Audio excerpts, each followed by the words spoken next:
There are games that have many differences due to localization. Some alter certain scenes due to either it being too violent, too sexual, or etc. Few occasions where they remove a part or just replace it with something else. Sometimes they change the design of characters. Most of the time they change the dialogue.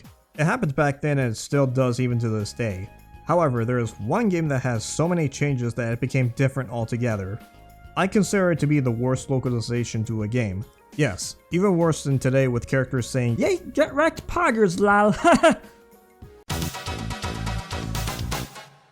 Here is Exhibit A, Fighter's Impact. It was originally an arcade game made by Taito. It was later ported to the PlayStation in Japan and then got an updated arcade release.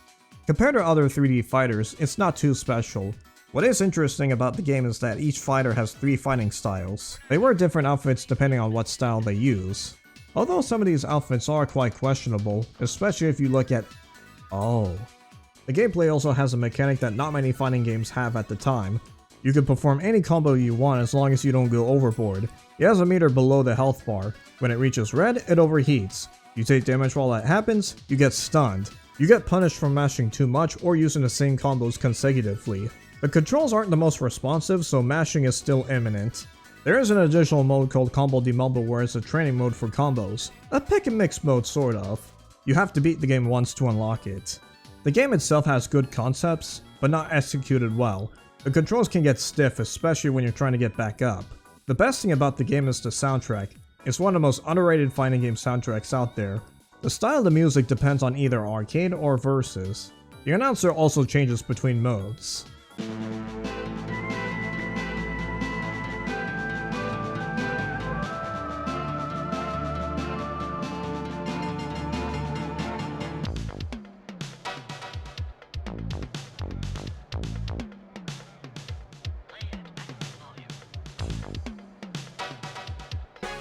Ready? Go! Are you ready? Let's go! The revision A is a little worse because it took away the meter which helped out with the custom combos. I guess they thought players didn't like it, but that's solving a problem with more problems. At least you get to play as one of the sub-bosses, which even using cheats locked the game previously. Despite being an update, it's not as good as the previous version. Now why am I telling you all of this?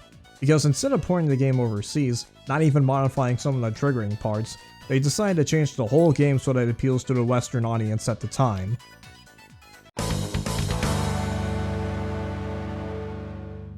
Exhibit B, Versus. Just Versus. You can't get more generic than that. The title is difficult to look up unless if you add PS1 or PSX to see at least some results. I have history with this game. This was the second fighting game I've ever played in my life. My first fighter was Tekken 2, and I don't need to tell you which one is better. At least there's some variety of modes to pick from rather than just arcade and versus, but they're no different from each other when you look into it. There's no training mode either. The loading screen contains a sliding puzzle. Yeah, a fucking sliding puzzle. It doesn't matter if you solve the puzzle or not, you don't get a boost or anything. Besides, the CPU will always solve the puzzle before you do. Unfortunately, there's no arcade mode, just versus CPU. And when the match is over, it goes right back to the main menu, not even back at the character select. Speaking of characters, right away everyone has been replaced by these dudes. There are 4 gangs. The streets, man! The streets, man! Beach, Campus, and Hood. There is one extra group which are the bosses of each gang. The characters were designed by a former Marvel Comics author. At least they're not Hornet levels of offensive. Some are questionable, but most of them are generic at best. The titular character Mia stands out the most. Both outfits, that is. Apparently she was influenced by the head of THQ's daughter. When the game came out, there was a competition for a gaming magazine where the winner would have a meetup with the girl Mia was based off of. No, I didn't stutter. You heard me loud and clear. The gameplay is even worse than Fighter's Impact A. You can't even jump. The controls are less responsive. Custom combos aren't a thing in this game, so you're bound to do the same combos. Landing hits, especially doing the specials, is easier said than done because of the AI. The CPU does all of the combos with ease and makes breathing a privilege. Fighter's Impact had bullshit AI, but not as bad as this game. Even though there are plenty of modes, like I said, they're not much different from each other. Survival and challenge are identical to each other. Don't think survival is just fighting as many opponents until you lose. It's just fighting against members of a gang and then the boss. Survival is like challenge, but you go through all the gangs. On some of the modes, whenever you beat an opponent or you lose one of your fighters, you cannot select them on the next match. Exhibition is just the CPU fighting against each other. Now what about the audio? Some of the sound effects remain the same while most of them are new. The whole soundtrack is licensed. The only non-licensed track is the victory theme. Just like the outfits compared to their portraits, the voices don't match some of the fighters. Would you think that this guy would have a higher pitched voice? Mama. Or would you think this guy would sound like JFK? It was an honor to destroy ya. It is better to be aware of your ineffectiveness. Now let's compare these two. Both of them run on the same game engine. The animations, although different fighting stances, remain. Most of the movesets share the same animations as Fighters Impact with a few more. You could see for a split second that you could see the original fighting stance. The only character they didn't recycle was Yukiro, so his moveset was scrapped entirely. The gameplay is a little different. Instead of a meter that tells you how many attacks you have until you overheat, there's this fire meter that lights up if you do well. Versus has some flash effects by doing throws, dodging, and even counters. Even though Fighters Impact isn't one of the best nor one of the worst fighters out there, it still has neat concepts and an underrated soundtrack held back by its controls. Versus, on the other hand, is mostly horrible with a confused menu and copy and pasted movesets. It also went with a 989 Studios route when it comes to music. Can't hire a music composer? Brand the Raised in Black and Suicide Machine CDs!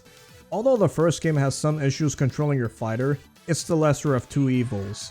Versus has input issues when trying to do combos. Even if you study the movesets, the CPU won't let you perform the moves you want. The graphics are what you expect in this era of games. Blocky, polygonal, yet charming graphics. Fighters Impact has more polished graphics, despite some questionable designs. Like earlier, they changed outfits depending on the fighting style, adding more flair.